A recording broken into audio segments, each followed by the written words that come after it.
She was sent to wed. The charming brother, the silent Duke, chose her instead. Eleanor Voss pressed her hand flat against the outside of her coat pocket, where her father's letter sat folded and still, and felt the shape of it against her palm, like a small, hard stone she could not put down. The carriage had been moving for 3 hours already. Outside the window, Yorkshire spread wide and gray-green under an April sky that could not decide whether it wanted to rain or simply threatened to, and she watched the fields roll past without really seeing them. She had promised herself she would not read the letter again. She had already read it 14 times, enough to have fixed every word into her memory, enough to be able to close her eyes and trace her father's careful, slightly cramped handwriting, as if it were a map of something she did not want to reach, but had already agreed to navigate. She did not read it. She simply pressed her hand over it and breathed, and watched the stone walls and the lone trees and the distant farmhouses pass by. Her name was Eleanor Voss. She was 22 years old. She was the eldest daughter of a Bristol merchant named George Voss, who had spent 30 years building something from very little and 3 years watching it come apart in ways that no amount of effort had been able to stop. She had 2 younger sisters, Clara, who was 19 and deeply romantic and tended to cry at the wrong moments, and Margaret, who was 16 and observant and still only partially aware of how bad things had become at home. Eleanor had been aware for 2 years. She had watched it happen without naming it, collecting small signs the way a careful person collects evidence of something they are not yet ready to confirm. The coal that ran out sooner than it should have.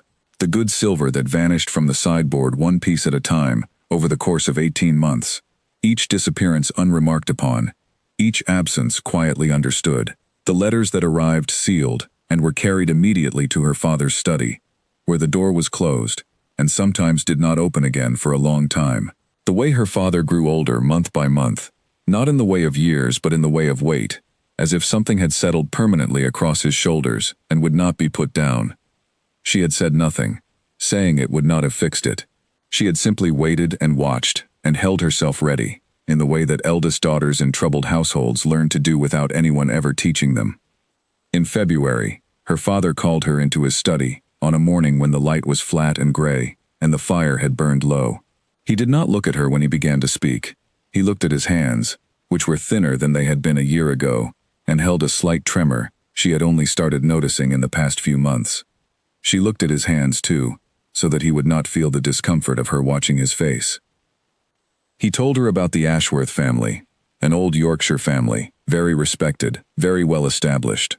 The younger son, Lord Frederick, was by all accounts a good-natured and sociable young man, well regarded in the county, charming in company. There had been a correspondence through solicitors. There were certain financial considerations attached to the arrangement, which he explained with careful, indirect language that she translated without difficulty into plain terms. Her agreement to this marriage would relieve the most pressing of their debts and secure her sister's futures. He had said, at the end of it, in a voice that cost him something to keep steady, "I would not ask this of you if there were another way." She had believed him. She had looked at his hands on the desk, and she had believed him completely, which was the only reason she was now sitting in this carriage, watching Yorkshire come toward her through the window, instead of somewhere else. When would I leave? She had asked. That had been 6 weeks ago. 6 weeks of preparation, of letters exchanged through solicitors, of a trunk packed and repacked until she was satisfied with its contents, of conversations with a woman named Mrs. Dunner next door, who had once visited the Ashworth estate through a chain of acquaintances, and whose only substantive contribution to Eleanor's understanding of what awaited her was this. There was an elder brother, the Duke, who was very serious and was almost never seen out socially. Mrs. Dunner had offered this detail as background, as scenery. Eleanor had stored it as a piece of the picture she was assembling, though she could not yet have said what place it occupied. 6 weeks of lying awake in the small hours, asking herself whether what she felt was fear or uncertainty, and deciding that it did not matter, because fear would stop her, and uncertainty would not, and she could not afford to be stopped. She thought about Clara and Margaret. Clara, who was too romantic to think practically about the future, but who deserved the chance to choose her own version of it. Margaret, who was sharp and curious, and deserved an education that the family's current circumstances would not allow. If this arrangement held, both of those futures became possible. That thought was the floor she stood on. She had tested it from every angle, and found it solid. She did not need more than a solid floor. The carriage slowed. The driver had told her they were an hour from the estate when they left the last coaching inn, and the road was now narrowing into a lane flanked by old stone walls, ivy-covered and slightly sunken into the earth, the kind of walls built by someone's great-great-grandfather, and mended every generation without anyone ever seriously questioning whether they ought to come down. Beyond the wall on the right, the land rose in a gentle hill, covered in rough grass and early gorse, which was the most vivid thing she had seen since leaving Bristol, bright yellow against the gray of the day. She found it unexpectedly heartening. They came over a small rise, and she saw the gate. Iron, very old, very tall, standing open between two stone pillars that had the slightly settled look of things that have been in one place long enough for the earth around them to have quietly accepted them. Above the left pillar, cut into the stone, in letters worn smooth by weather and time, Ashworth. Just that. Nothing else was needed. The carriage turned through the gate and began the long approach down a wide avenue of oak trees, their branches bare in early April, their canopies locking overhead in an arch of dark gray wood. The grounds on either side opened wide. Formal gardens to the left, dormant and geometric, beds of bare earth edged in pale stone, pruned shrubs standing in patient rows, open parkland to the right, where a small group of deer moved slowly through the long grass, entirely unconcerned by the carriage and its occupant. Eleanor leaned slightly toward the window and watched the deer for a moment. Then she saw the man.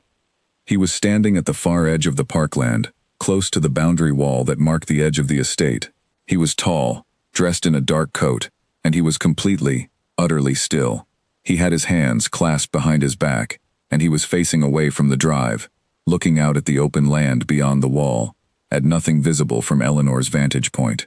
He did not move, not to look at the carriage, not toward anything else.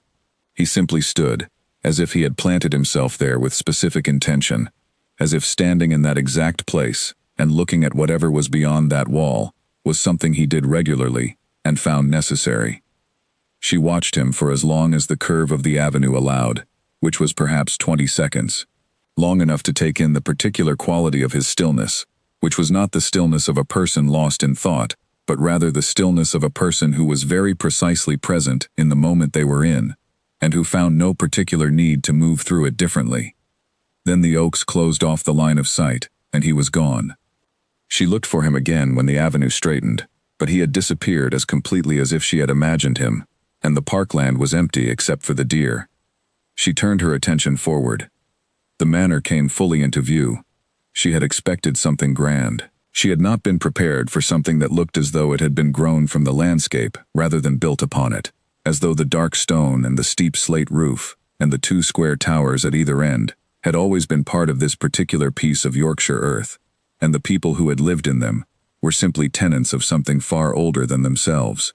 It was long and wide and high, with more windows than she could easily count, most of them dark, and two chimneys at either end, sending thin, pale smoke into the overcast sky. At the center, a wide stone arch framed the entrance, and above it, a climbing plant, still bare, clung to the stone and waited for warmth. The carriage stopped on the gravel drive. A footman appeared from somewhere to her left, precise and immediate, and opened the carriage door. Eleanor stepped out onto the gravel and stood for a moment in the cold April air, looking up at the front of the manor. The air smelled of wood smoke and damp stone, and the particular earth smell of a garden at the very beginning of spring, when things are starting beneath the surface but have not yet shown themselves. She picked up her traveling bag. She walked up the front steps. The butler, Mr. Hedges, opened the front door before she reached it. He was thin and white-haired, with the bearing of a man who had managed large households for many decades, and found in that work a form of deep personal satisfaction. He greeted her with her name spoken correctly and an incline of the head that was neither warm nor cold, only precise, and that suited her perfectly well.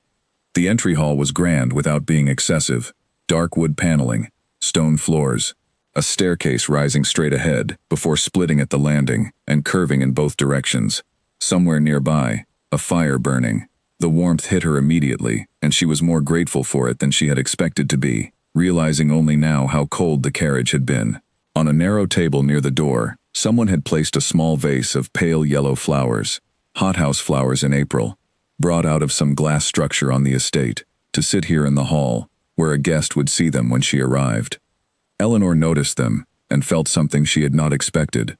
A small, unexpected gratitude. Someone in this house had thought, while she was still a stranger on a carriage road, that she should be met with flowers. Mrs. Brown was waiting at the foot of the staircase.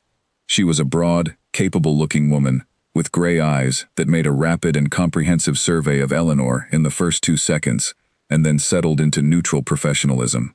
She informed Eleanor that Lord Frederick was away until Friday, that her room was prepared, that dinner was at 7, that Agnes would attend her, and that if there was anything she required she had only to ring. "And His Grace?" Eleanor asked. The question came out before she had fully decided to ask it. Mrs. Brown looked at her. Something in her expression adjusted, very slightly, too quickly for Eleanor to name. "His Grace keeps to his own schedule," she said, pleasantly, but with a finality that left no opening. "He may be at dinner this evening." Eleanor nodded and followed a young housemaid named Agnes up the staircase. Her room was on the 2nd floor. A fire had already been lit, and the room was warm. The window looked out over the side garden, where the bare geometry of dormant beds lay in pale light. The bed had a white counterpane. On the dresser, a small vase of the same pale yellow flowers from downstairs. She looked at the flowers for a moment. Then she unpacked her trunk slowly and put everything where it belonged. 3 dresses in the wardrobe, 4 books on the desk, her hairbrush, and her mother's small bottle of rose water, which Clara had put in her bag the night before she left, with a folded note that said "Only for courage." She stood the note against the bottle and left it there. Her mother's portrait last. It was small, painted on ivory, and showed a woman in her early 30s, with light eyes and a calm, attentive face. Eleanor set it on the mantelpiece and looked at it for a while. Her mother had died 4 years ago, of a fever that began in October and ended in November, and left behind a house that had never quite recovered its equilibrium. She did not speak to the portrait. She simply let herself look at it, and then she sat in the chair by the window and looked out at the garden and thought about what kind of person she needed to be for the next several months. At 6:50, she went down to dinner. The dining room was at the end of the ground floor corridor, long, firelit, with a table that could have seated 20, and tonight had 3 places set at the near end. Eleanor chose the seat to the left of the head setting, which seemed correct, and waited. At exactly 7 o'clock, she heard someone enter the room. He was taller than she had expected, though she had not known she had an expectation. He was dressed in dark formal clothes that fit him well and seemed chosen for correctness rather than display. Dark hair, a lean, angular face wearing an expression that was not so much blank as sealed, the way a house seals itself at night, and for the same reason, keeping whatever was inside firmly inside. He walked to the head of the table. He sat. He unfolded his napkin. Then he looked at her. It was brief, 2 seconds at most, a direct, quiet look that she felt contained considerably more than 2 seconds' worth of observation. Then he looked down at the table. He said nothing. The footman, a young man named Henry, arrived with soup. The Duke lifted his spoon. Eleanor waited. 1 minute, 2. The fire crackled. The clock on the mantelpiece measured the silence in small, even increments. She was not a person who sat easily in social silence when it was not her choice. "I believe we have not been introduced," she said. Her voice came out level, which she was glad of. "I am Eleanor Voss."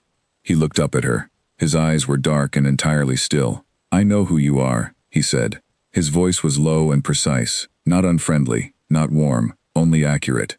Then he returned to his soup. Eleanor returned to hers. They ate. The fire made its small sounds. Outside the tall windows, the April evening closed in quickly, the sky going from gray to a deep, rain-washed blue as the light faded. Henry moved around the table with quiet efficiency. The Duke ate with unhurried precision, and partway through the middle course, he placed a small dark-bound book beside his plate and read while he ate, turning the pages carefully, pausing sometimes at a sentence, in a way that suggested the sentence had given him something to think about. She did not speak again. One exchange was sufficient information. He was not going to offer conversation. and he was not declining it out of rudeness. He was simply a man who did not spend words he did not need to spend. She could decide to spend her own on resistance, or she could decide to let the silence be what it was, and find something else to think about during the meal. She found several other things to think about. At the end of the meal, he set his napkin on the table, stood, and inclined his head to her. One brief and precise acknowledgement. Then he left the room. Eleanor sat alone. Henry cleared the plates. The clock ticked. She thought about Frederick, absent in Scotland, while she ate his family's food in his family's dining room, with his silent brother, and a footman, and a fire for company. She thought about James, and the look he had given her when he first sat down, and the 4 words he had said over the entire course of dinner, and the way the room had felt somehow more inhabited when he was in it than it did now that he was gone. She told herself she was overtired from travel. She went upstairs. She lay in the unfamiliar bed and listened to the Yorkshire night, which was the quietest night she had ever experienced in her life, and she did not sleep for a long time. The next morning brought rain, and so did the morning after, and so did the one after that. Soft, persistent Yorkshire rain that settled over the landscape as if it had made a considered decision to stay for the week, and saw no reason to apologize for it. Eleanor adjusted. She was good at adjusting. She had spent the past 2 years adjusting to things at home, and had developed, without consciously deciding to, a particular kind of resilience that was not cheerfulness, but was something adjacent to it. The ability to find what was workable in whatever situation presented itself, and build a daily life within it. She had her books. She had her sketchbook. She had the house itself, which was more interesting than it first appeared, with its long corridors, and its unexpected rooms, and its portraits of 2 centuries of Ashworths, looking out with expressions that ranged from satisfaction to suppressed worry. She explored carefully. She did not go where she had not been explicitly invited, and she did not open doors she had not been told she could open, but within those limits, she mapped the house's geography with quiet thoroughness. The entry hall and the dining room she already knew. The drawing room on the first floor was formal and slightly cold, and had the feeling of a room that was opened for company and closed the rest of the time. The morning room was smaller and warmer, and smelled of the fire, and faintly of something dried. Lavender, she thought, or rosemary, from a bunch hung somewhere long ago.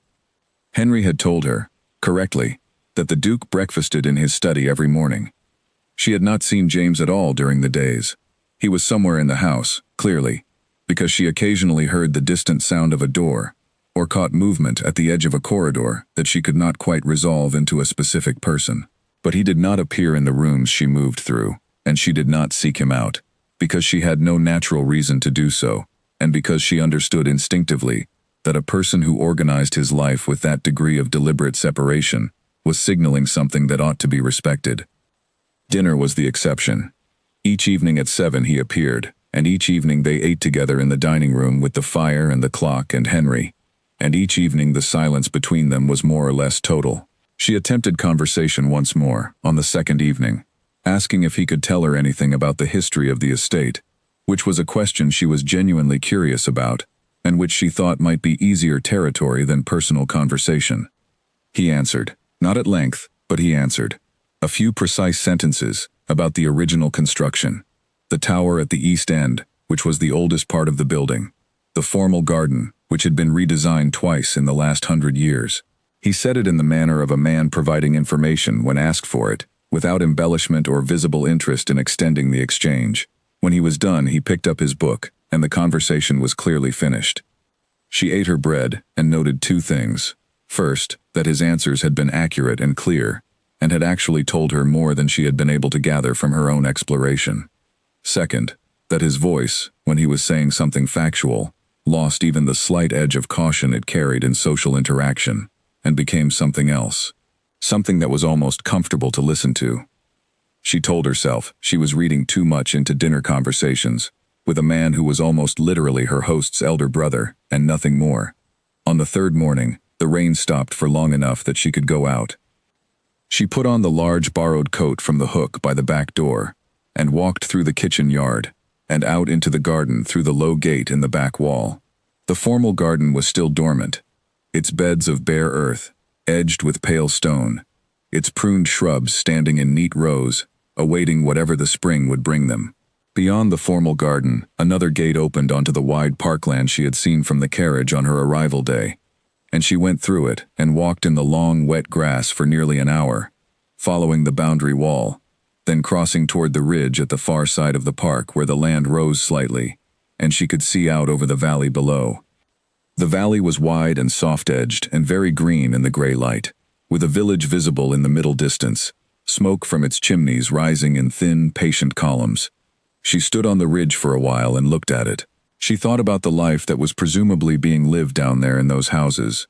Ordinary, everyday, unremarked upon life, full of familiar faces and known routines, and the specific comfort of belonging to a place.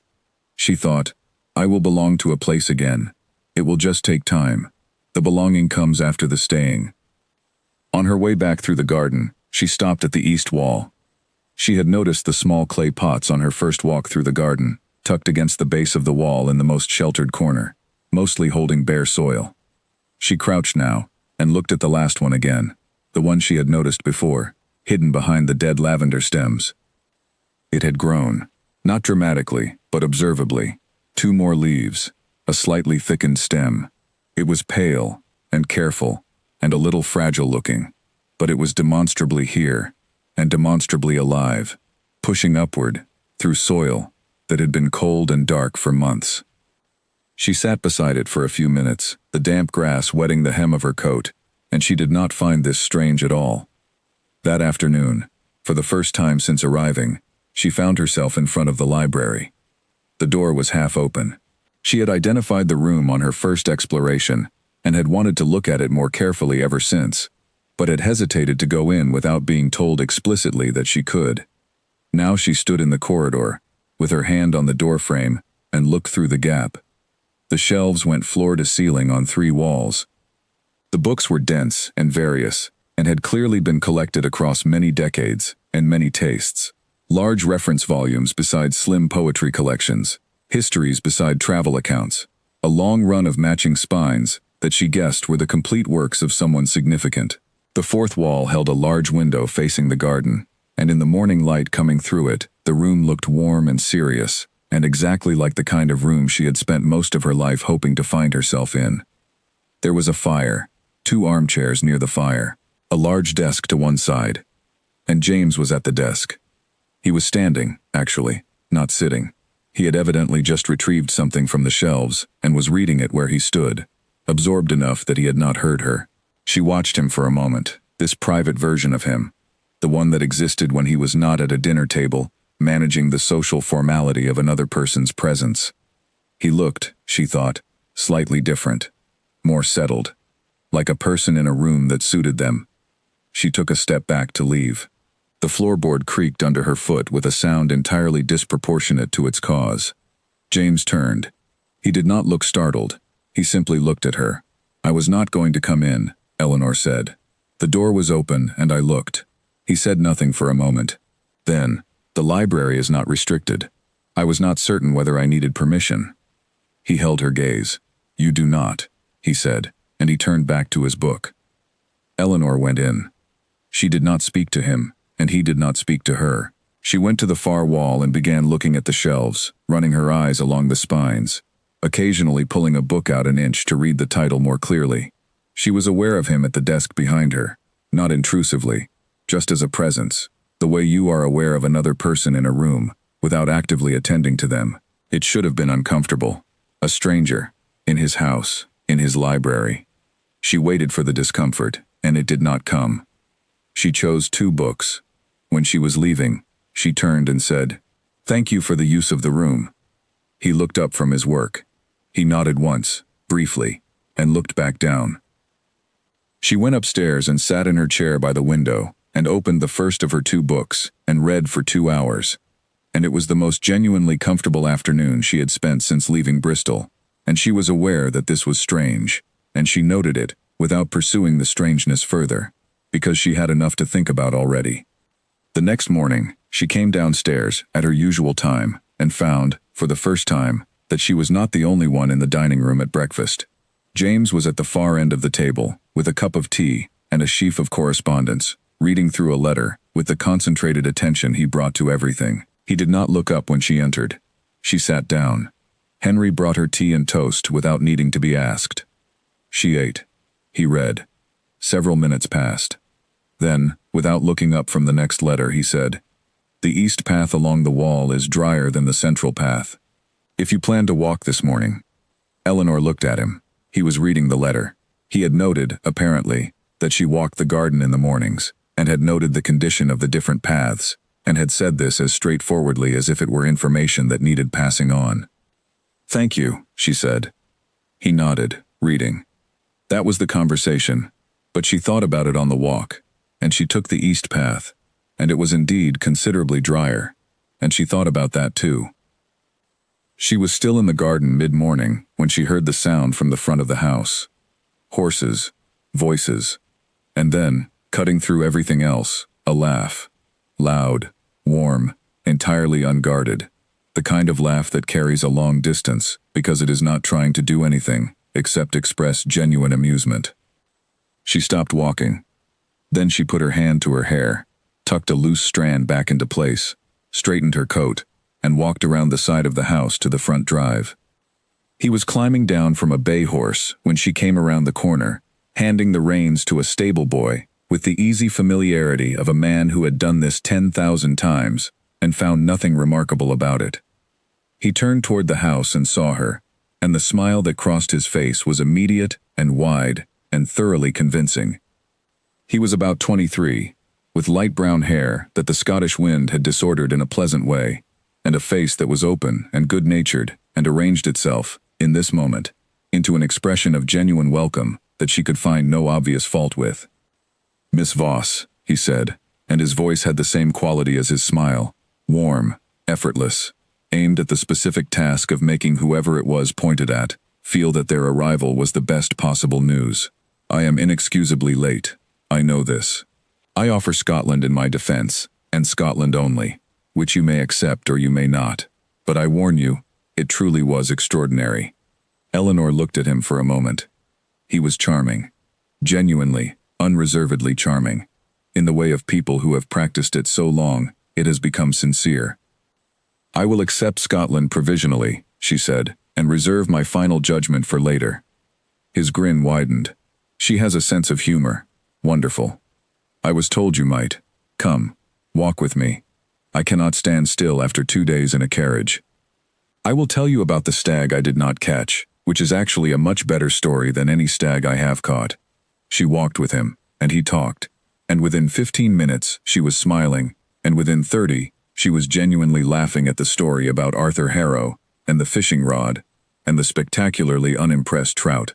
Frederick had the particular talent of the natural storyteller, which was not about the quality of the material, but about the energy brought to it, the timing, the slight exaggeration in the right place, the self-deprecating aside that arrived just before you started to find him too confident. He asked her questions. He asked about Bristol, about her father's business, about what she liked to read, whether she rode. She answered, and he listened, and the listening felt genuine in the moment. She could not have said, then, what was missing from it. She only knew, with some part of her that she kept as a private observer of everything, that something was. She would understand what it was later. What was missing was the kind of listening that retains. Frederick heard things, and moved on. The next question came before the previous answer had settled. He collected impressions rather than information, and the impression he collected of Eleanor Voss that afternoon was favorable and pleasant, and would remain so, because it was not specific enough to be contradicted by anything that came afterward. That evening at dinner was the first with all three of them present. Frederick occupied the middle seat as if he had always sat there, which perhaps he had, and he dominated the meal in the best possible way, telling stories, asking questions, refilling Eleanor's water glass himself without waiting for Henry, creating within the space of an hour the impression of an easy and pleasant family dinner. He was good at this. He had clearly been good at this his entire life. James sat at the head of the table and said very little. He ate. He listened to Frederick's stories with the expression of a man who had heard them all before, which was true, and who found in that repetition, not boredom, but a kind of patience. Once, when Frederick was in the middle of a story about a hunting incident in Scotland that was getting more elaborate with each retelling, James looked up. He was not looking at Frederick. He was looking at Eleanor. She was listening to Frederick with a small, genuine smile on her face. She had been caught by the story despite herself. And James looked at her for perhaps 3 seconds, and then looked back at his plate. And Frederick reached the climax of the story, and she laughed along with the room, and the moment passed as if it had not happened. But she had felt it. She had not been looking at him. She had been looking at Frederick, and she had still felt, with some part of herself that was not her conscious attention, the precise weight of being looked at by someone who looked carefully. She did not examine this feeling. She ate her food and talked with Frederick and said goodnight to both brothers at the end of the evening, and went upstairs and lay in bed thinking about the next day, which Frederick had proposed they spend riding. She told herself she was tired. She told herself that was why her thoughts kept moving from one brother to the other, instead of settling in the obvious direction. She told herself it was simply the strangeness of the situation, the unfamiliarity of the house, the natural curiosity of a person in a new place. She told herself many things, lying in the dark. Not all of them convinced her. The ride the next morning was genuinely pleasant. Frederick was a confident, easy rider, and Eleanor discovered quickly that her own riding came back to her without much difficulty.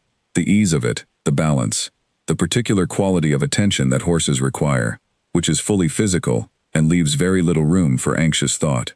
They rode out through the east gate and up onto the long track that ran along the ridge above the estate, and the morning was clear enough that she could see for miles in every direction, the valley spreading wide below them, the distant suggestion of another village beyond the low hills.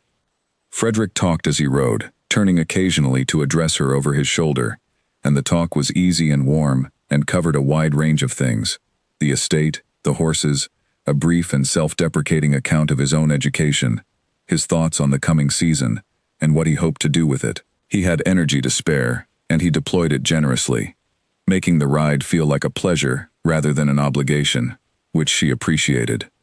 He asked her what she thought of Yorkshire so far. "It is very open," she said, "and very grey." "It will be greener in another month," he said. "Stay and you will see." "I intend to," she said. He smiled at that, a warm, simple, uncomplicated smile. The days took on a pattern. Mornings with Frederick, either riding or walking, or, on the wet days, in the drawing room, where he was endlessly willing to talk about almost anything, and had opinions on all of it. Afternoons she spent more quietly, in the library or the garden, finding the private rhythm of her days in a house that was beginning, very slowly, to feel less foreign. She checked on the small plant against the east wall regularly. It was growing. The pale green leaves were wider now, and a new shoot had appeared from the base of the stem, thin and very new. She still did not know what kind of plant it was. Frederick organized several outings. A ride to the village, where the shopkeeper knew the Ashworth name as one knows the name of a landmark. Tea with the estate steward, Mr. Price, and his wife, a kind, grounded couple, whose 2 young daughters stared at Eleanor with the frank curiosity of children who have not yet learned to pretend they are looking elsewhere. The elder girl, who was 5, had very strong opinions about owls. The younger one, who was 3, presented Eleanor with a small stone from her pocket, with the gravity of someone giving a meaningful gift. Eleanor accepted it with equal gravity. She put it in her coat pocket, and she kept it there.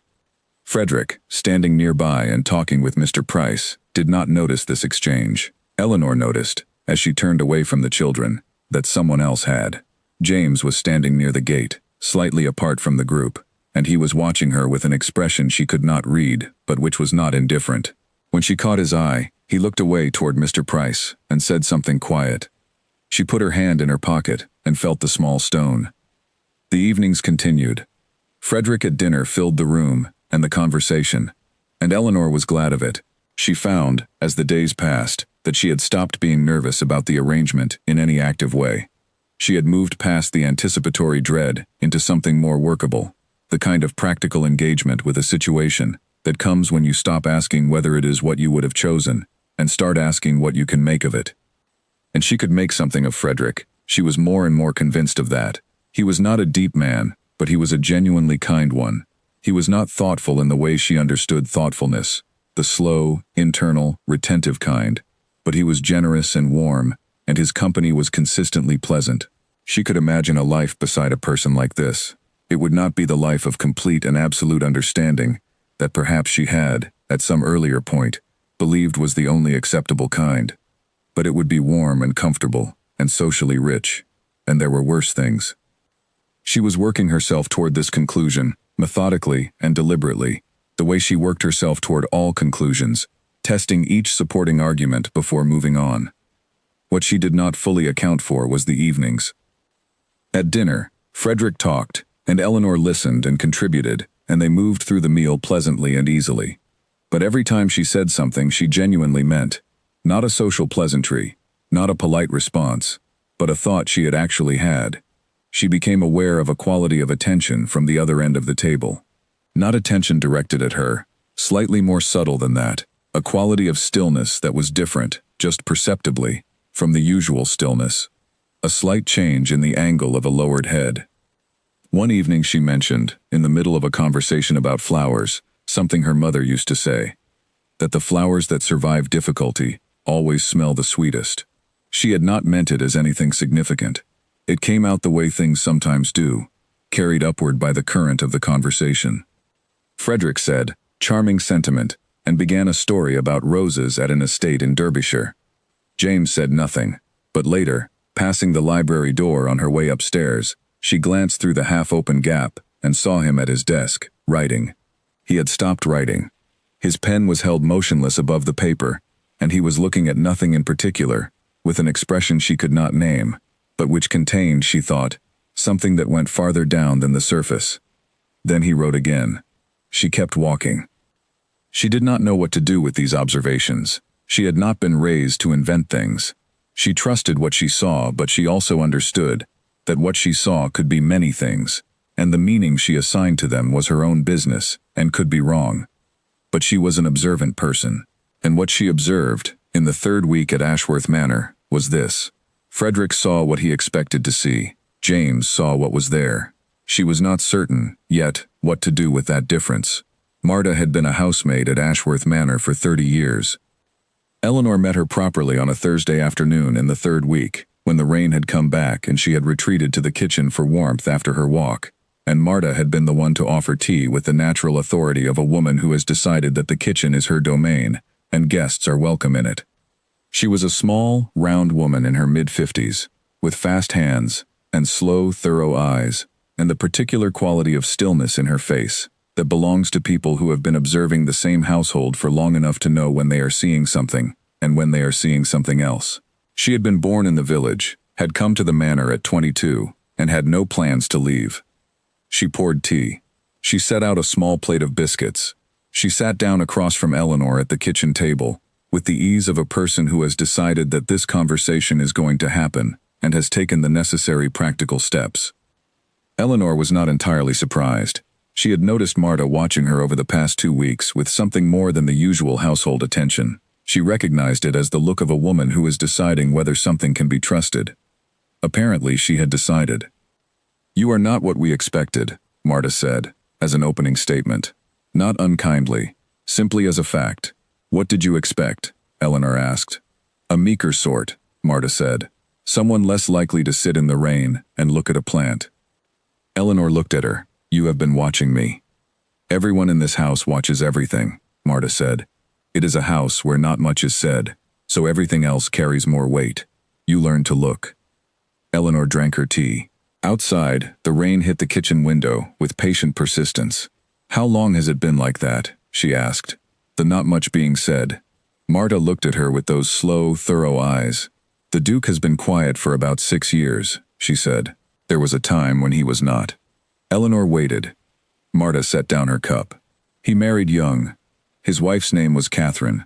She was a good woman. Not always easy, but good, which is a different and more important thing. She died in childbirth, 6 years ago. The child went with her." She said this plainly, without embellishment, the way you say things you have known and carried for long enough that they have settled into fact. He was 26. He was not a silent man before that. He was not warm the way Lord Frederick is warm. But he talked. He laughed occasionally. He was present, in a way that he is still present, but differently now, more closed over. Eleanor looked at the small plate of biscuits and thought about a man of 26 coming home from someplace and finding his life permanently altered. He never remarried, she said. It was not a question. He has not considered it, Marta said. Not until now, in any case. And the consideration he is doing now is not about himself. Eleanor looked up. Marta met her eyes. He is thinking about you, she said simply, watching to see if you are all right. That is what the watching is. Eleanor held very still. Lord Frederick now, Marta said, in a slightly different tone. The tone of someone transitioning carefully from one piece of terrain to another. Lord Frederick is a different matter. A good-natured young man. No question of that. Good-natured and easy, and a pleasure to have at a dinner table. She paused. He has been attached before, in some form of arrangement or another. 4 times, in 4 years. Each one dissolved. For what reason? Eleanor asked. Marta was quiet for a moment, choosing. Various reasons, she said. None of them Lord Frederick's fault, if you ask the families involved. The first girl discovered she preferred someone else. The second's father changed his mind about the financial terms. The third, I believe, simply left the county suddenly, and no one discussed it publicly. She folded her hands on the table. I tell you these things not to make you afraid, but because I have watched you for 3 weeks, and I think you are someone who would rather know what she is walking into than find out later. Eleanor looked at the window. The rain came down. Does His Grace know about these previous arrangements? She asked.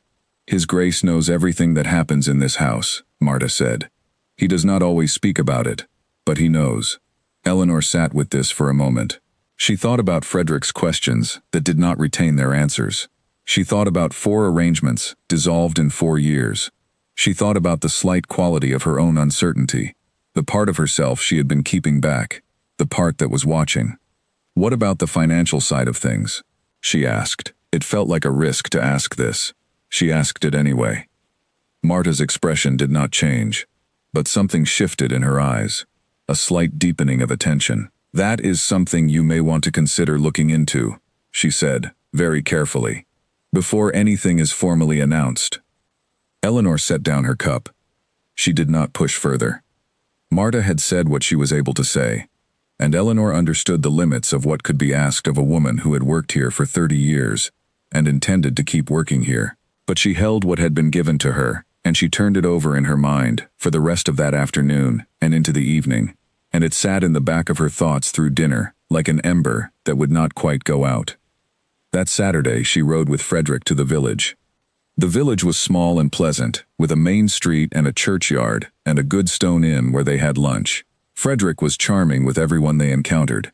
The shopkeeper, the innkeeper, a pair of elderly sisters who clearly knew him and were delighted to meet Eleanor. He introduced her warmly and attentively and said her name with exactly the right degree of significance. She watched how people responded to him. They liked him. They had always liked him. That was clearly and genuinely true.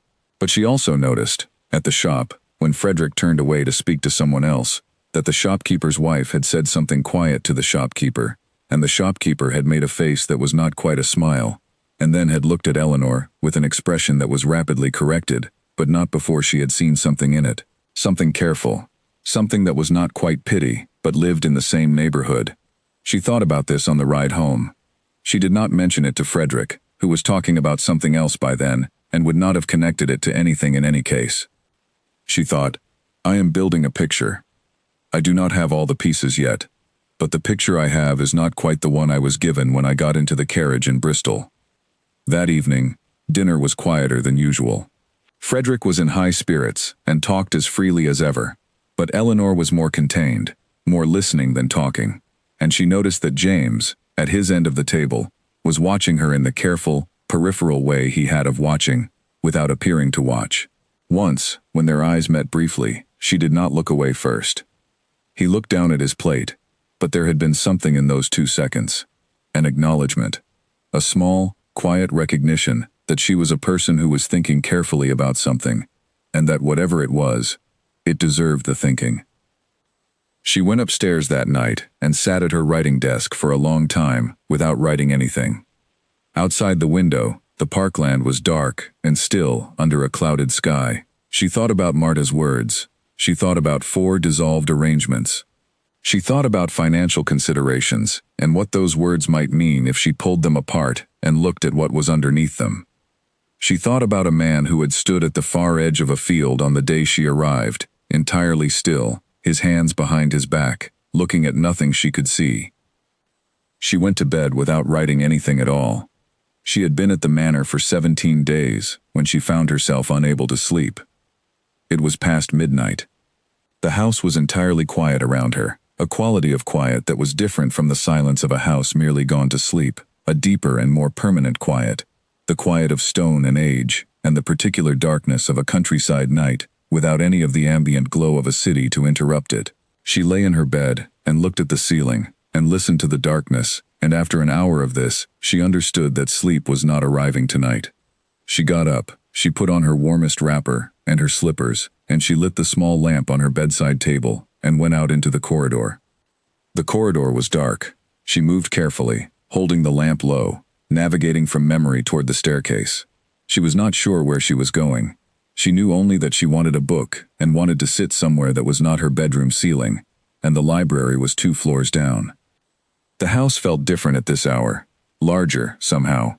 The corridors stretched further in the dark, and the portraits on the walls became different things in lamplight, their expressions less readable, more dimensional, as if they were thinking something in the dark that they kept composure about during the day. She passed one ancestor she had been curious about, a young woman from the early part of the previous century, painted with a bird on her wrist and an expression of absolute serenity, and thought that serenity at that kind of painting sitting must have required considerable patience. She went down the main staircase, holding the banister with her free hand. At the bottom, she turned left toward the library corridor. The library door was not closed. Light showed in the gap at the bottom. Lamplight, warm and steady. She stopped in the corridor and looked at it for a moment. She could go back upstairs. There was clearly someone in the library, almost certainly James, because the staff retired early, and Frederick slept late and heavily as a matter of principle. She could go back upstairs and find a different book, or find no book, and simply lie in the dark some more. She put her hand on the door and pushed it open. James was in one of the armchairs by the fire. He had a book on his knee and a glass of something she assumed was brandy on the small table beside him. He was wearing dark clothes, not his formal dinner clothes, but something more private, the clothes a person wears in their own house when they are not performing for anyone. He looked, she thought in the instant, before he became aware of her, like a person who had been sitting here for some time and had settled into the particular depth of alone that comes to people who spend a lot of time in their own company. Then he heard her. He turned. His expression did not change, but something in his posture adjusted, a slight straightening, a return to the version of himself that existed for other people. "I am sorry," she said. "I cannot sleep.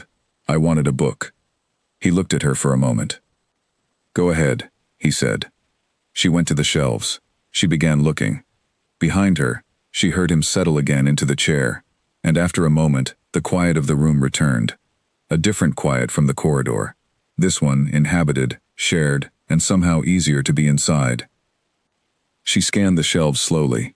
Her mind was not quite right for the task. She was too aware of the room, of the fire, of the person in the armchair behind her. She pulled out one book and read the spine and put it back, pulled out another. "What are you looking for?" His voice was lower at this hour, more private, as if the house itself imposed a different register at midnight. She turned slightly, still looking at the shelf. "I am not entirely certain," she said. "Something that will give my mind something to hold on to. It is moving too fast tonight." A pause. She heard the armchair, and then quiet steps, and then he was at the shelf beside her. She did not step away. He was looking at the books with the ease of a man who knows every volume on these shelves without having to search, the way you know a room you have moved through 10,000 times. His hand went directly to a section near the middle of the third shelf, and he pulled out a book without hesitation and held it out to her. She looked at it, and then she looked at him. It was the novel she had mentioned wanting to read, mentioned once, in the middle of dinner, in a sentence that she had directed at Frederick, and which Frederick had passed over so quickly she had not been sure it had been heard at all. She had said she had been meaning to read it for a year, and had not found a copy. She had said it in the same breath as something else.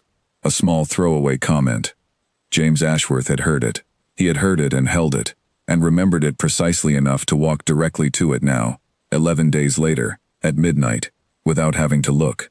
She took the book from his hand. Their fingers did not touch, but the space where they did not touch was very small. "Thank you," she said. Her voice was quieter than she intended. He went back to his chair. She should have gone back upstairs. She had her book. That had been the reason for coming down. She stood for a moment, looking at the cover of the novel. And then, without having decided to, she went and sat in the other armchair.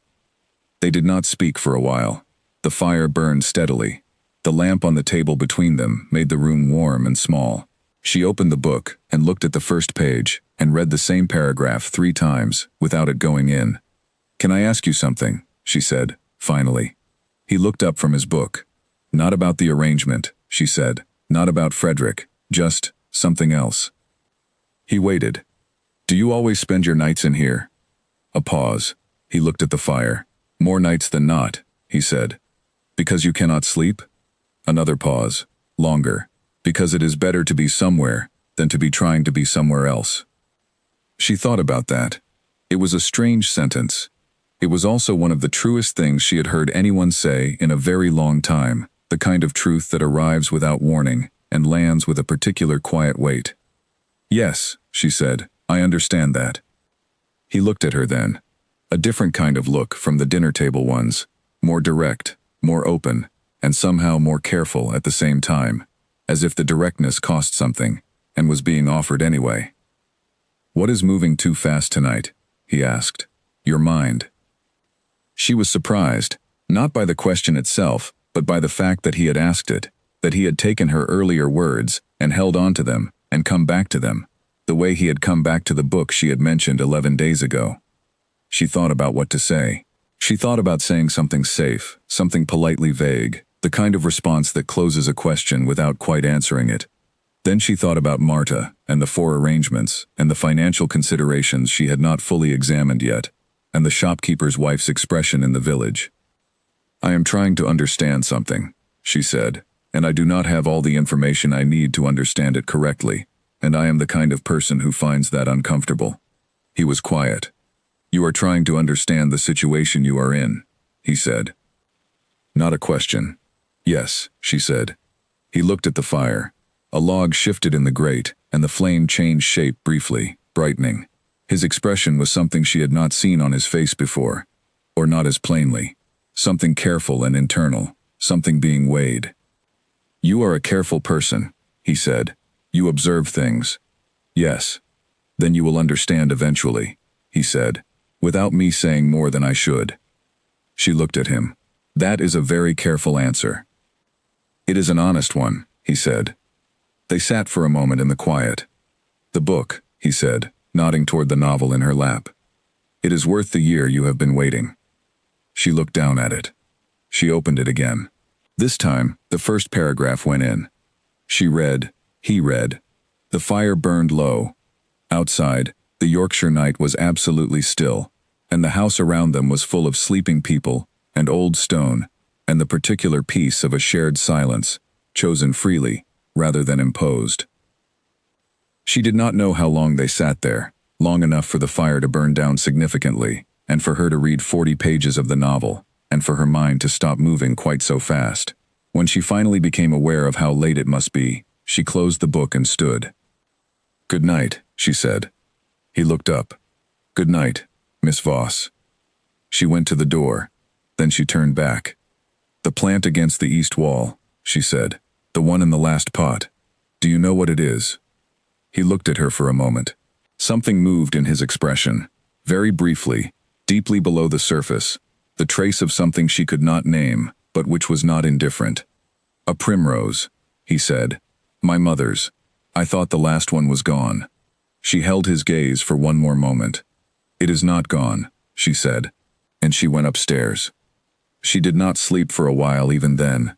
She lay in her bed with the novel on the bedside table, and looked at the ceiling, and thought about a man who sat alone in a library at midnight, because it was better to be somewhere than to be trying to be somewhere else. She thought about the book retrieved from memory. She thought about the word honestly, which he had used, as if it were the only standard that made sense. She thought about what it cost a person to be that honest, and that quiet at the same time. She did not reach any conclusion. She simply lay there and thought. And eventually the thinking slowed, and she slept. She came downstairs the next morning to find Frederick already in the dining room, which was unusual. He was typically in bed until 9, but today, he was at the table with his coat still on from some early expedition, eating eggs with great energy, and telling Henry something about a colt he had been looking at in the stable yard. He looked up when Eleanor entered, and his face arranged itself immediately into pleasure. "There you are," he said, as if he had been waiting. "I have had the most productive morning. Come and eat something. I have plans." The plans involved a ride to a neighboring estate, where Frederick knew the family, and had arranged an informal visit. She dressed, and they rode out together through the fine May morning, and it was pleasant, as everything with Frederick tended to be, and she listened to him talk about the family they were visiting, and the landscape, and the summer ahead. But something had shifted in her overnight. Some small calibration she could not entirely explain, but could feel in the way she was listening. She listened more literally today, less for impression, and more for content. She heard the places where a sentence ran ahead of what it knew. She heard the moments when he moved past an answer she had given him, and arrived at a new question that would have been shaped differently if he had actually absorbed the answer. She had told him, 3 weeks ago, that she had 2 sisters. He asked her today, in the course of a broader conversation about families, whether she had any brothers. She said no, 2 sisters, Clara and Margaret. He said, "Right, yes, of course," and moved on. It was a small thing. She did not make it large. She only noted it, and put it with the other small things she had been noting, and kept writing. The neighboring estate was pleasant. The family was welcoming. The daughters of the house were curious about Eleanor in a way that was mostly polite and only occasionally pointed. Frederick was effortlessly good in the social environment, the right amount of attentiveness to the right people, the well-timed remark, the easy laugh deployed at the right moment. She watched him work the room, the way she sometimes watched a skilled carpenter work a piece of wood, with admiration for the craft, and a clear-eyed recognition of what it was. On the ride home, the afternoon warm and the light going golden across the open fields, Frederick was relaxed and cheerful. He said, "I think that went well." "Your people," she said. "Almost everyone is my people," he said. He meant it pleasantly, and it was a pleasant thing to say, but it was also, she thought, quite precisely true, in a way he had not meant. She was quiet on the ride home. Frederick was not particularly sensitive to quietness in other people when he was in good spirits. He simply continued being in good spirits, which required no particular input from whoever was alongside him. She liked this about him. It was honest. He was who he was, and did not pretend otherwise. She thought, he is a good man. She truly believed this. He was also a man she was beginning to see clearly, in the specific way you see someone when you have stopped hoping they are something else. That evening at dinner was ordinary in all visible ways. Frederick talked, Eleanor listened, and contributed. James ate, and said almost nothing, except for one moment. Frederick was in the middle of a story about something that had happened on their ride, and he misremembered a detail. He said they had passed the old bridge on the North Road, and Eleanor knew, clearly, that the bridge had been on the South Road because she had specifically noticed the name of it carved into the stone at the approach. It was a trivial error. She would not have corrected him herself. James, at the far end of the table, said, without looking up from his plate, "The South Road." Frederick blinked. "What?" "The bridge is on the South Road," James said, "not the North." A brief pause. Frederick said, with an easy laugh, "Right. Yes, the South. My mistake," and continued the story. Eleanor looked at Frederick, then she looked at James. He was not looking at her. He was eating his food. But she understood something in that moment, with an odd, cold clarity. It was not that he had corrected the geographical error, which was trivial. It was that he had been listening closely enough to know what she had said about the bridge.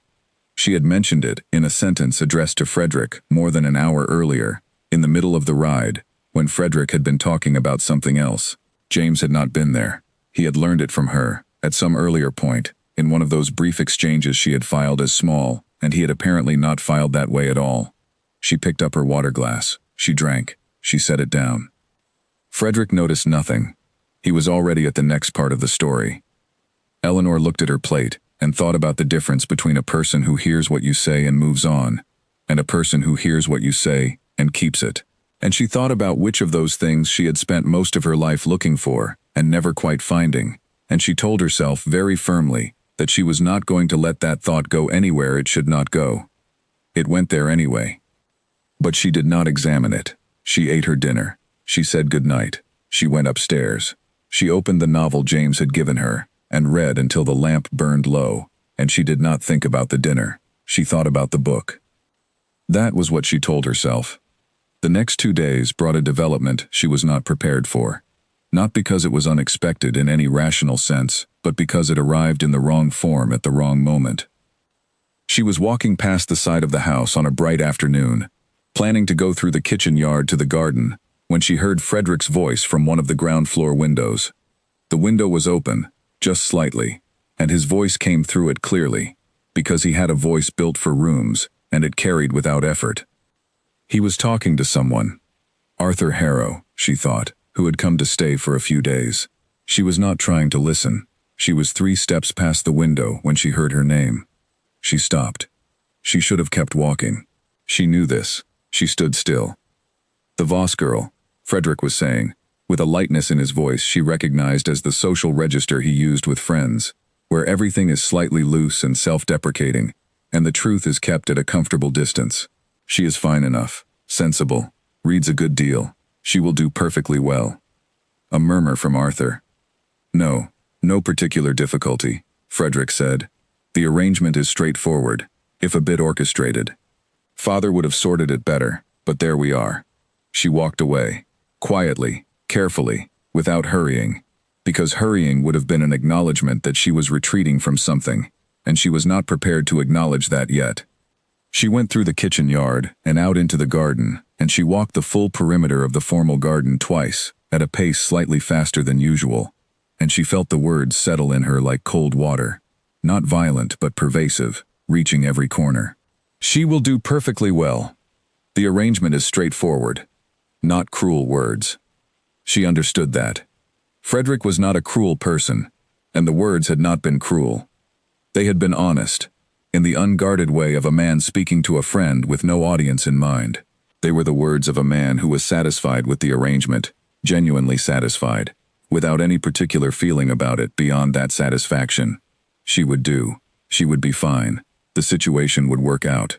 She stood at the east wall. She looked at the small primrose in its pot. The new shoot from the base had developed further. It was very green and very steady, and it did not know anything about anything, and she was grateful to it for that. She pressed her fingers lightly against the soil in the pot, cool and damp. She stayed there for a while. She did not cry. She was too clear-headed for that, and clarity, she had found, had a way of precluding tears. It showed you a situation too directly for the luxury of weeping about it. She saw it very clearly. She had come here to do something reasonable and practical. She had arrived and found a man who was charming and pleasant, and would be perfectly happy to marry her for reasons that had nothing to do with her specifically. She had known this was possible. She had thought she had prepared herself for it. What she had not entirely prepared herself for was how ordinary it would feel to hear it confirmed, how little it shook her, and what that meant. That evening at dinner, she was composed and easy, and contributed exactly as much as she always did. Frederick did not notice any difference. Why would he? She had not changed, on the surface. James noticed. She did not look at him directly enough to see this in any obvious way, but she felt it in that peripheral, unverifiable way she had been feeling his attention for weeks. The slight difference in the quality of the stillness at the far end of the table, the sense of something careful being observed carefully. Toward the end of the meal, when Frederick was telling Henry about something he needed done in the stable, James said, very quietly, directed at the table, rather than at her specifically, "The primrose is doing well, if you have not been to see it today." She looked at him. He was looking at his plate. "I have seen it," she said. "Thank you." He nodded. Frederick came back into the conversation, and the moment was closed. But it sat in her for the rest of the evening, like something she was going to need to think about when she had more space. She thought, He noticed I was outside for a long time. He noticed the path I was on, and the one thing he said was the one thing that had actually helped. She went to bed and held that thought carefully, like the small stone she still carried in her coat pocket. The storm came on a Tuesday morning in late May, without much warning. Eleanor had gone out just after breakfast, when the sky was cloudy but not obviously threatening, the kind of sky that might produce rain by afternoon, but seemed disinclined to commit before then. She had planned a short walk, the ridge path and back, perhaps an hour. She put on her coat and her walking boots and went out through the kitchen yard into the garden. She checked on the primrose first. It was noticeably taller now, the stem thicker, the leaves broader, the new side shoot developing in earnest. She felt a small, private satisfaction at this, that she did not try to explain or rationalize. The plant was growing. That was sufficient. She walked the formal garden and went out through the back gate onto the parkland. The morning was cold and smelled of rain that had not yet arrived. She walked the usual path to the ridge, and from the top of the ridge she could see the weather coming from the northwest, a dark shelf of cloud moving quickly across the sky, much faster than she would have expected, driven by a wind that had not been in evidence 10 minutes ago and was now unmistakably present. She turned and started back. She was halfway across the parkland when the first rain hit. Not a gradual beginning, but an immediate, committed downpour, the kind of rain that arrives at full force and does not apologize for it. She pulled her coat collar up and kept walking, but the rain was heavy enough within 30 seconds that she was already wet through the shoulders, and the wind that came with it was sharp and cold and drove the rain horizontally enough that the coat provided limited protection. She was passing the east wall when she thought of the primrose. She stopped. The wind shook the garden wall. She looked at the pot, 20 feet away in the most sheltered corner, and thought about the force of this rain against the small, thin stem. She went to it. She tried to move it further under the overhang of the wall, which provided the most shelter, but the pot was heavier than it looked, and she could move it only a few inches, which helped, but not enough. She crouched beside it and tried to use her own body to block the worst of the wind, which worked approximately as well as any human trying to substitute for a wall in a storm. She heard footsteps behind her and turned. James was there. He was in his coat, a heavy dark coat, clearly grabbed in a hurry, and he had the look of a man who had seen the storm coming and had gone out not because he had planned to, but because something had pointed him in this direction. He took in the situation in one look. He came to the wall. He was taller than the overhang and broader than she was, and when he stood at the edge of the shelter above the pot, he blocked significantly more of the wind. "Your coat," he said quietly, and before she had quite followed the logic of it, he had taken off his own coat and placed it over her shoulders. Not wrapped it, not made anything of it, simply put it over her shoulders as straightforwardly as he did everything, and then turned his attention to the pot. Eleanor sat very still under the weight of the coat for a moment. It was warm and heavy, and smelled of something she could not quite name. Something quiet and clean, wool and wood smoke and cold air. The rain pounded the stone above them and ran in streams from the edge of the overhang. The wind moved around the corner of the wall in sharp, uneven gusts. "The storm will be over within the hour," he said, looking at the sky. She looked at him. He was in his shirt sleeves in a May storm, in Yorkshire, which was cold enough to matter, and he appeared to consider this no more remarkable than standing in a corridor. "You will be cold," she said. "I have been cold before," he said. She looked at the primrose, which was sheltered now by the combination of the stone wall and the two of them. "It was my mother's," she said. He looked at her. "Not this one specifically," she said, "but this variety. She grew them in a planter outside our kitchen in Bristol. She had grown them from a cutting her own mother had given her before she was married. She said they were the oldest things she owned." She paused. "She died 4 years ago. I have not been near this variety since." He was quiet, not with the silence of a person who does not know what to say, or who is waiting for the right moment to redirect the conversation. Quiet with the quality of someone who understands that what is being said deserves to be fully received before anything else happens. "I am sorry," he said, and it was those 3 words, rather than anything more elaborate, that she believed completely. Because he did not say them as a formality. He said them as a statement of actual feeling. She looked at the primrose. The rain ran in streams past it. She would have liked Yorkshire, Eleanor said. She liked open things. She used to say that a person needs a landscape that is bigger than their problems. She had not meant to say that. It came out on its own, carried by something she had apparently been holding for longer than she had known. He said nothing, but she felt, in the particular quality of the silence beside her, that the thing she had said had been received the same way he received everything, completely, and without being immediately returned to sender in the form of a platitude. She looked at the side of his face. He was watching the rain come off the edge of the overhang, the lines of it falling in the wind. His expression was its usual contained self, but there was something in it that was not quite the same as usual. Something that had moved slightly toward the surface, not enough to name but enough to see. "Did you never consider leaving?" she asked. "After your wife died, going somewhere else?" A pause. A long one. She wondered if she had gone further than she had any right to go. Then, "This is where I know how to be," he said. "For better or worse. This is the place I understand." Another pause. There is a certain freedom in not trying to be somewhere that would require you to be a different version of yourself.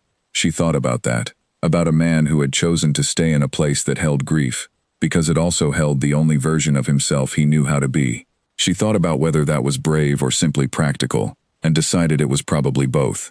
The storm was already quieting. The rain had lightened from a downpour to something ordinary, and the wind had lost the sharp edge that had driven it.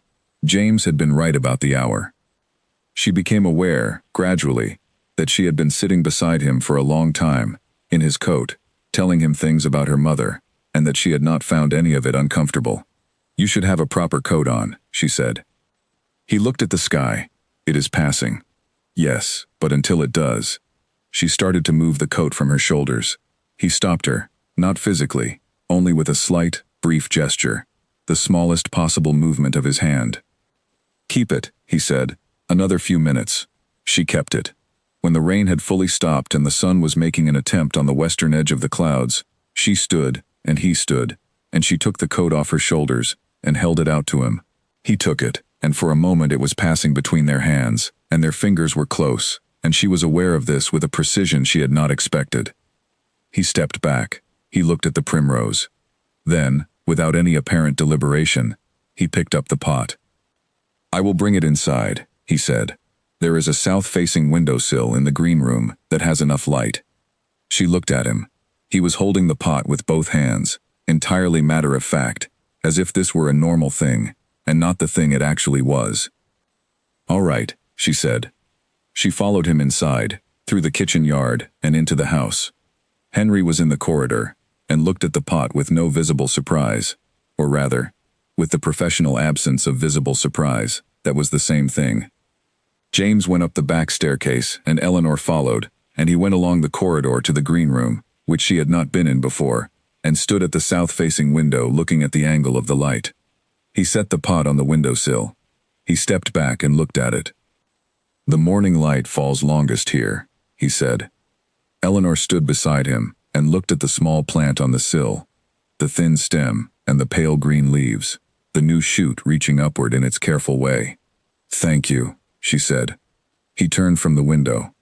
He was going to leave. She could feel the intention of it, but before he did, he turned back very briefly, just for a second, and looked at the plant again, and the look on his face then, when he thought she was looking at the plant, and not at him, was one of the most genuine expressions she had ever seen on another person.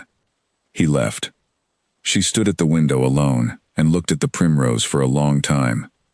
She thought about Frederick, and what she had heard him say through the window. She thought about the storm, and the coat placed wordlessly over her shoulders. She thought about the way he stood in his shirt sleeves in the rain, with complete indifference to the cold, while ensuring she was not cold.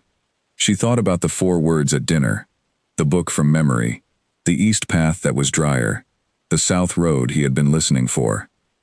She thought about a person who heard what was there and kept it, who chose to stay in a hard place because it was where he knew how to be, who put a plant on the windowsill where the light fell longest and offered no explanation. She was not going to pretend she did not understand what she was feeling. She was too honest for that, and it would have been an insult to her own intelligence. She felt it clearly and without drama, and she sat with it for a while, looking at the primrose in the south light. What she was going to do about it was a different question. and she was not ready for that question yet. She pressed her hand against the outside of her coat pocket. She felt the shape of the small stone. The letter arrived on a Wednesday. Eleanor did not know it had arrived. She was in the library when it came. She had taken to spending some of the mornings there without arrangement or invitation, and no one had indicated this was a problem. And she was reading and not thinking about anything in particular, when the sound of footsteps in the corridor made her look up. She heard Henry's voice, and then a quiet exchange of words she could not make out, and then the footsteps continuing. She returned to her book. 10 minutes later, she went into the corridor to go upstairs and nearly collided with Henry, who was carrying a small silver tray with a letter on it. He apologized with genuine alarm, and in the mild confusion of the near collision, the letter slid from the tray. She picked it up. She saw the name on the front before she fully meant to. James Ashworth, 4th Duke of Ashworth, in a handwriting she did not recognize, formal, cramped, from a solicitor's office, the return address a firm in York. She registered this in approximately 1 second, and then held the letter out to Henry. "For the Duke," she said. Henry took it with visible relief and continued up the corridor. Eleanor went upstairs. She would have thought nothing further of it, except for what happened that evening. At dinner, Frederick was present but subdued, which was unusual enough that it registered immediately. He talked less than normal, ate his food with a slight distraction in his manner, and left the table before dessert, with a brief and vague explanation about correspondence he needed to attend to. Eleanor watched him go. She looked at the head of the table. James was looking at his plate, but his jaw was slightly set in a way she had not seen before, and there was a quality to his stillness tonight that was different from his usual stillness. His usual stillness was at rest. This was the stillness of a person who is very deliberately not moving, which is not the same thing. He stayed until the end of the meal. He did not read. He ate methodically and quietly, and when Eleanor said good night, he looked up and his expression was controlled and unreadable, but there was something underneath the control that she could feel, at the distance of a dinner table, the way you can feel the temperature of a room before you step fully into it. She went upstairs. She was in her room, with the lamp lit and the novel open in her lap, when she heard, faintly, footsteps in the corridor outside, and then a knock at a door further down the corridor. Frederick's room, she thought. A pause. Then a conversation, muffled by the door, voices low and level. One voice quieter, one briefly raised and then brought down again. Then silence. She looked at her book. The words did not resolve into meaning. The next morning, Frederick did not come down to breakfast. Mrs. Brown informed Eleanor, pleasantly and with no further detail, that Lord Frederick was occupied and would join them at lunch. He did not join them at lunch either. He appeared at dinner, looking quite himself on the surface, but the performance of ease was slightly more apparent than usual. The way a painting looks different once you know it has been restored. He was warm, he was cheerful, he was attentive, but the warmth had a quality of effort behind it that had not been there before. Eleanor watched this. She said nothing. James was at the table and said less than usual, which was saying very little already. He ate. He looked at his plate. He did not read. He said good night when they rose from the table and left the room, before Eleanor, which he did not normally do. She thought about the letter from the solicitor in York. She thought about 4 dissolved arrangements in 4 years. She thought about what Marta had said, something you may want to look into before anything is formally announced. 3 days after the letter arrived, Eleanor was told that the formal announcement of the engagement was being postponed. Mrs. Brown delivered this information in the same tone with which she delivered all information, which was professional and uninflected, and Eleanor received it in the same way and thanked her and went back to her book. That evening she went to find Marta. She found her in the linen room, working through a pile of household linens with the focused efficiency of a woman who has been solving practical problems for 3 decades and found the work satisfying. Eleanor sat in the chair in the corner of the linen room and said, "Will you tell me now?" Marta looked at her for a moment. She set down the sheet she was folding. "His Grace received a letter from a solicitor's firm in York," she said. Eleanor nodded. "It concerned Lord Frederick's debts," Marta said. "Lord Frederick has debts. Not ordinary debts. He has been gambling. In York, in London, through correspondence with various establishments. The sum is considerable. It has been considerable for 2 years." She paused, folding her hands in her lap. The arrangement, your arrangement, was designed in part to address this. Your family's connection, and the terms your father agreed to, would have channeled money into the estate's accounts in a way that would have relieved the debt without making the debt's existence plain. Eleanor sat very still. My father's money, she said. Not directly, Marta said. But yes, that is the general shape of it. Frederick knew this. Lord Frederick was not the one who designed the arrangement, Marta said carefully. I do not believe he thought of it in the terms you are thinking of it now. He thought of it as practical. A good match, with convenient terms. He did not think particularly hard about what those terms meant for the person agreeing to them. Eleanor thought about a window, and a voice through it, and the words she will do perfectly well. She thought about how accurate that had been, in its own way. She would do. That was precisely what he had thought, that she would do. And the previous arrangements, she said. The four before this. Marta was quiet. A pattern, Eleanor said. Not a question. The debts are not new, Marta said. They began 4 or 5 years ago. Each arrangement, when it came close to formality, was either discovered or objected to by someone with a sharper eye than the one before. Eleanor looked at the window in the linen room. It was dark outside. The garden was a dim, still shape below. Why did His Grace not stop it before it reached me? She asked. A silence. I believe, Marta said, with the careful slowness of someone choosing every word, that His Grace did not know the full extent of it until the letter arrived. He knew there were debts. He did not know the arrangement had been shaped around them in this particular way. When he found out, he moved quickly. She paused. The announcement was postponed on his instruction. Eleanor absorbed this. He found out from the letter, she said. Yes. And now? Marta looked at her. Something in her expression was gentle. The gentle of someone who has watched many things happen in this house, and has learned to see clearly, without losing the ability to feel sorry. Now, Marta said, I imagine His Grace is working out how to handle a situation that has put a guest of this house in a position she should never have been put in. Eleanor stood up. She smoothed her dress. She picked up her lamp. She went upstairs. She sat at her writing desk in her room, and she did not write anything. She sat, and she looked at her mother's portrait on the mantelpiece, and she thought about her father's letter in her pocket, and the debts he had been trying to clear, and the arrangement that had seemed like a solution, and had turned out to be a manipulation, dressed in the language of practicality. She was not angry at her father. He had been deceived too, or at least had been presented with an incomplete picture, and she knew him well enough to know that if he had understood what the arrangement truly was, he would not have put her in it. She was not even entirely angry at Frederick. He had done what she thought Marta had tried to say. He had not thought particularly hard.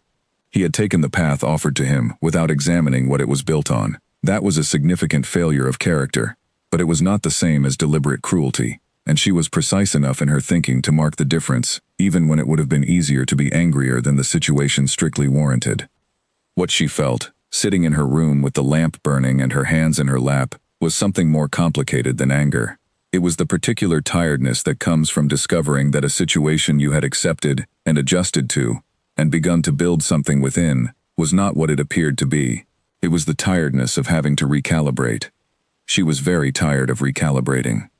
She thought about James, about the letter, and his jaw, and the conversation in Frederick's corridor at night, about the postponement made on his instruction, about someone who had moved quickly, Marta had said.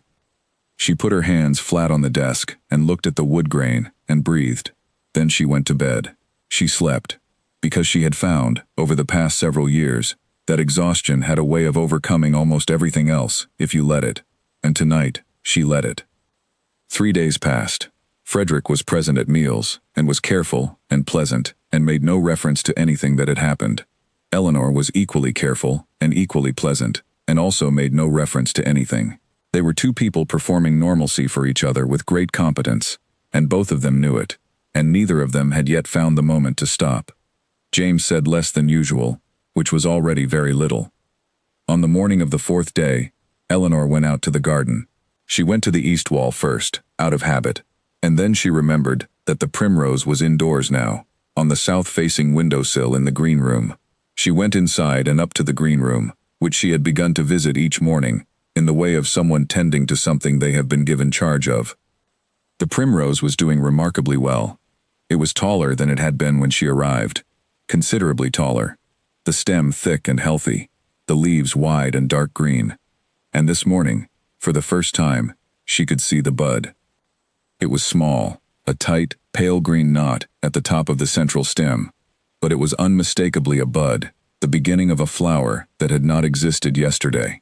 She crouched beside it. She looked at it for a long time. She heard the door. She did not need to look up to know who it was. She had, over the past weeks, become familiar with the particular quality of James's presence in a room. The way it felt different from anyone else's. Quieter, more concentrated, as if he brought a kind of gravitational stillness with him wherever he went. She stayed crouching beside the plant. He came to stand beside her, and she felt him look at the primrose, and then she stood. He was looking at the bud. "It is going to flower," she said. "Yes," he said. She looked at his face. He was looking at the plant with something that was not quite an expression, more like the presence of one, held just below the surface, contained in the particular way he contained everything. "I need to tell you something," he said. He did not look at her when he said it. He kept his eyes on the plant. "All right," she said. A pause. He was thinking. She waited, because she had learned by now that his pauses were not lapses, but preparation, that what came after them had been considered and meant to be true. "I have spoken with my solicitors," he said. "Your father's debts, the ones that were part of the consideration for the arrangement, have been addressed through a separate settlement, not through the original arrangement. Through me, directly. Your father does not know the source yet, but he will be told that the matter is settled." Eleanor looked at him. He was still looking at the plant. His hands were at his sides, absolutely still. "You have paid my father's debts," she said. "The settlement has been made," he said. "You are not under any obligation to this house, or this family, or this situation, as a result of financial necessity. Whatever you decide from this point, it is your decision, not a necessity." She looked at the side of his face, the lean, contained face she had been reading for 6 weeks, learning its grammar, understanding which silences meant what. "You did not have to do that," she said. "I know," he said. "Why did you?" A pause, a longer one. "Because you should not be here, because you had no choice," he said. "If you stay, it should be a choice. If you leave, it should be a choice. One or the other, but yours." She was quiet for a moment. "And if I leave," she said, "what happens to your brother?" He looked at the bud on the primrose. "Frederick will have to resolve his own situation," he said, as he should have done long before this. She thought about this. She thought about her father's debts cleared. She thought about Clara and Margaret, whose futures had been the floor she stood on when she got into the carriage. "My father's situation is managed," she said. "Yes. So my sisters are all right." As far as the financial situation was concerned, yes, they are all right. She put her hand in her coat pocket. She felt the small stone. She thought about owls seeing in the dark, which was what you needed to do sometimes. "You said I could stay," she said. He looked at her then, directly, the same quality of look he had given her on the night in the library, more open than usual, more careful in its openness. "I said you could," he said, "if you chose to." "And what would I be staying for?" she said, not challenging him, asking him directly, the way she asked everything, because she was a person who believed that the honest question, however uncomfortable, was less dangerous than the unasked one. He held her gaze. This was clearly difficult for him. She could see that. Not the decision itself, but the saying of it, the putting of words around something he had, by long practice and by nature, kept inside. She watched him find the words the way you watch someone find their footing on uncertain ground, carefully, one step at a time. "I have not said this many words in succession," he said slowly, "in several years. I would like you to understand that when I tell you that I notice things about you that I have not thought to notice about another person in a very long time." A pause. "The way you ask questions, the way you sit beside a plant in the rain, the things you say when you are not trying to say anything in particular, and which are truer than most things people say when they are trying." Another pause. "I notice these things. I do not know what to do with that, except to tell you. Because you are the kind of person who deserves to be told the truth in plain language, and not have to read it in other ways." She looked at him. He was looking at the flower bud on the primrose, and the effort of what he had just said was visible in the set of his shoulders, in the slight tension in his jaw, in the way he seemed to be holding himself very carefully in place. She thought about every dinner table, every book retrieved from memory, every silence that was not empty, every small thing that had been kept and returned to her without ceremony or expectation. She thought about Frederick, and the window, and she will do perfectly well. She thought about a man who had chosen to stay in the place he understood, because it was the only version of himself he knew how to be. She thought about what it cost a man like this to say this many words in succession. She thought about her mother, who had said that the flowers that survive difficulty always smell the sweetest. She sat down on the bench by the window. James looked at her. "I am not leaving," she said. He looked at her for a long moment. Something happened in his face then. Not a dramatic change, not the kind of expression that announces itself, just a quieting, a settling, something that had been held under tension releasing, very slightly, and letting the tension go. He did not smile, but his face, she thought, looked the way a room looks when someone finally opens the window. "All right," he said. She looked at the primrose on the sill. The bud was tighter, younger, more certain than anything, pointing at the light. "Tell me about your mother," she said. "The primroses, tell me about when she grew them." He sat down in the chair across from her, and after a moment, he began to speak. 6 months can contain multitudes. Eleanor had learned this before, had learned it in the years of her father's slow financial unraveling, when the distance between the household they had been and the household they became was measured not in dramatic events, but in small daily accumulations, each one unremarkable, each one permanent. She had learned that change happens mostly in the small hours and the ordinary mornings, and that the large moments, the decisions, the conversations, are only the names people give to things that have already been building for a long time underneath. The 6 months between the afternoon on the bench by the window and the day she married James Ashworth were like that. Frederick left for the continent in June. He had arrangements in Paris, vague ones, cheerful ones, and he departed with the same ease with which he had done everything. A handshake for James, a courteous and genuinely warm farewell for Eleanor, a laugh at his own situation that was so uncomplicated in its self-acceptance that she found it, unexpectedly, rather admirable. He was not a bitter man. He was not capable of being bitter about things he had not thought hard enough about to feel the full weight of. He drove away in a carriage on a bright morning and waved from the window, and then he was gone, and the estate settled back into itself. It settled differently. James was at breakfast now, most mornings. This had not been announced or arranged. It simply happened. The first morning he appeared in the dining room and sat at his usual end with his correspondence. Eleanor was already there with her tea and toast, and they had eaten in the companionable silence she had come to find genuinely pleasant, and then talked for a few minutes about the weather, which was improving, and about a book she had finished, and about the estate's summer schedule, which James explained in clear, practical terms, as though it were ordinary to explain such things to her. She understood, after a few mornings of this, that for him, it had become ordinary. She was a person in his house who ate breakfast, and he had decided to stop organizing his life entirely around the avoidance of other people's schedules. This was, she thought, significant. She did not press it. She did not press anything. She had learned, in the library at midnight, and in the storm garden, and in the green room by the window, that James Ashworth operated at a particular pace, and that the pace was not slow so much as deliberate. He did not do things until he was certain of them, and once he was certain he did them without hesitation and without looking back. She found she could respect this pace without difficulty, because it was not so different from her own. They walked sometimes in the afternoon, if the weather was good, not often at first, and never with any arrangement. They would simply be going the same direction, and continue going it together. She had stopped finding the silences uncomfortable, somewhere around the second week of June, the way you stop finding the furniture in a new room strange. At some point, without noticing the exact moment, it has simply become the furniture of the room where you live. She told him more about her mother. Not all at once.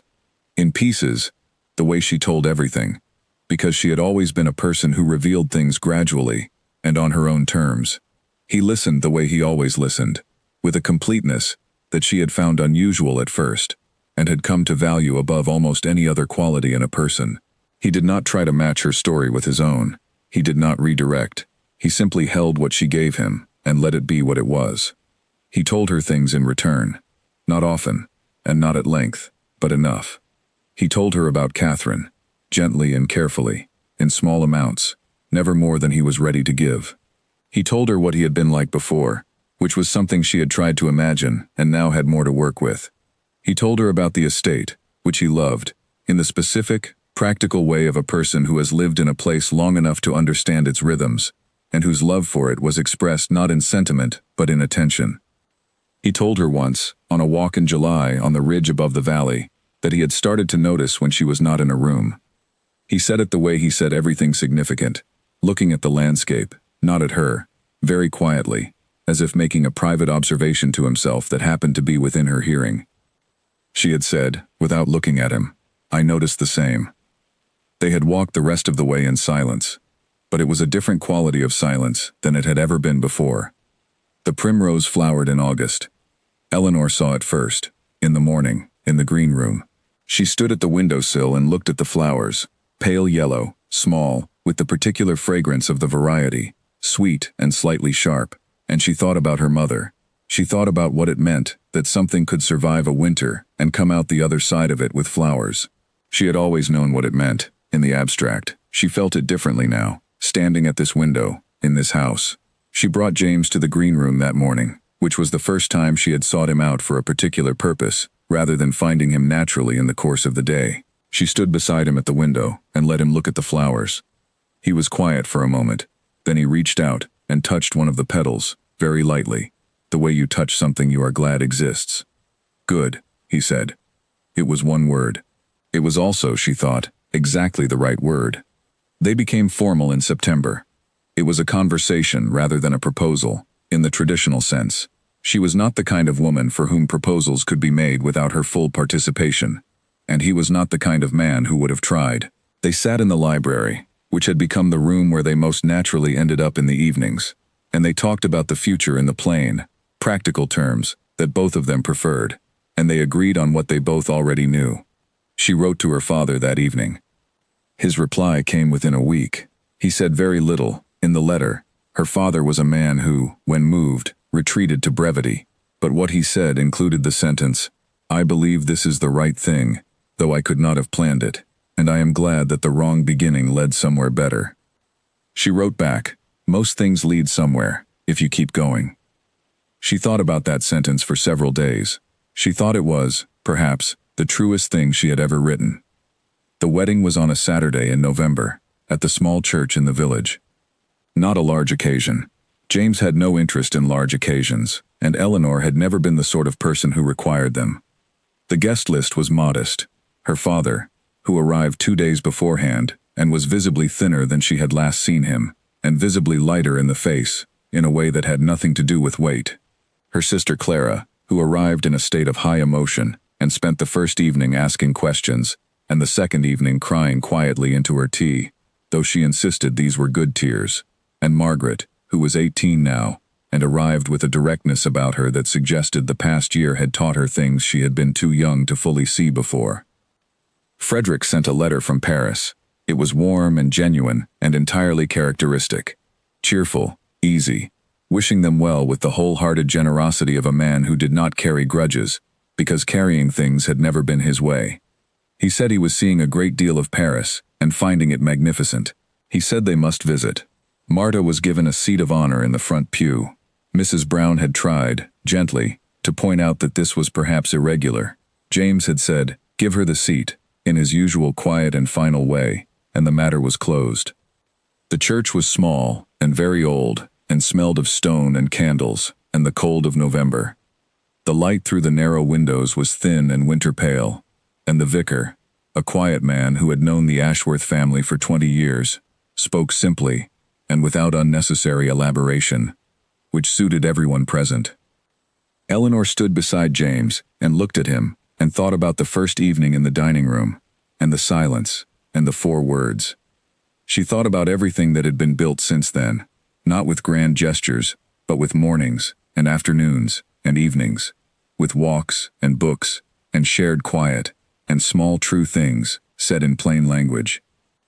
When the moment came for the ring, he took her hand with a steadiness she had not expected to be moved by, but was. His hands were warm. He looked at her when he placed the ring on her finger, and the look was the most direct she had ever received from him, without the slight management of emotion that he carried in social circumstances. He was looking at her exactly as she was, which was what she had always wanted from a person, and had not, until now, entirely been given. She looked back at him in the same way. "Good," she said, very quietly, using the word back to him, and she felt him understand it. They walked back down the aisle. Outside the church door, her father was already waiting, with the particular quiet of a man who has managed to keep himself together through the ceremony, and is now taking a private moment. She went to him, and he held her for a moment, briefly and tightly, and said nothing, because he was a man who looked at his hands when he was feeling things, and right now he was looking at her shoulder instead. "Papa," she said. "Yes," he said. "I know." The November afternoon was cold and clear, the sky a pale, bright blue, the stone of the church wall warm in the thin sun.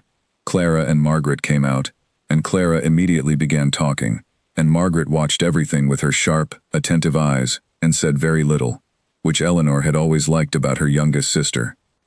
James stood slightly apart, as he always did in large groupings of people, but he was watching Eleanor with the same quality of attention he brought to the things that mattered to him, and when she caught his eye from across the churchyard, he did not look away. She smiled at him. After a moment, very slightly, he smiled back. It was not a wide smile. It was not Frederick's unguarded, room-filling grin. It was a small thing, contained and careful and entirely real, and it changed his face in a way she had been waiting, without quite knowing she was waiting, to see. She thought, there it is.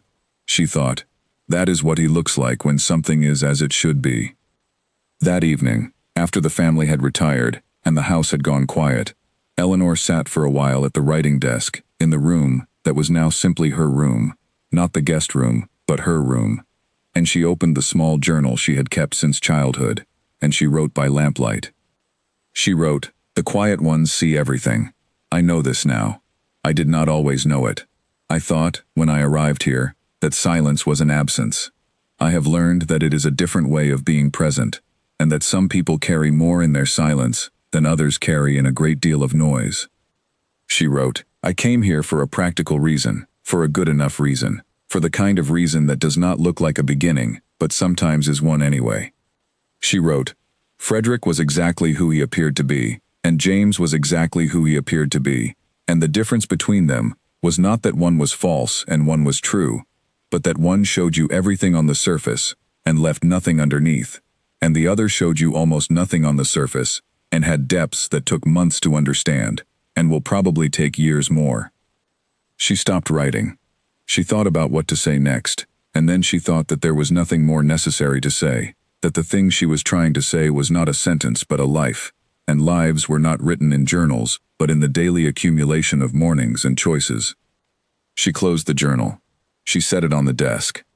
She stood at the window for a moment, looking out at the estate in the November dark, the garden below, the parkland beyond, the boundary wall at the edge of the property where, on her first day, she had seen a tall, still figure standing alone. She looked at that place in the darkness for a moment. Then she picked up the lamp and went to find him. He was in the library, as she had known he would be. He was in the armchair by the fire, not reading tonight, just sitting with the quiet of a person who has come to a place of rest. He looked up when she came in. She went to the other chair. She sat down.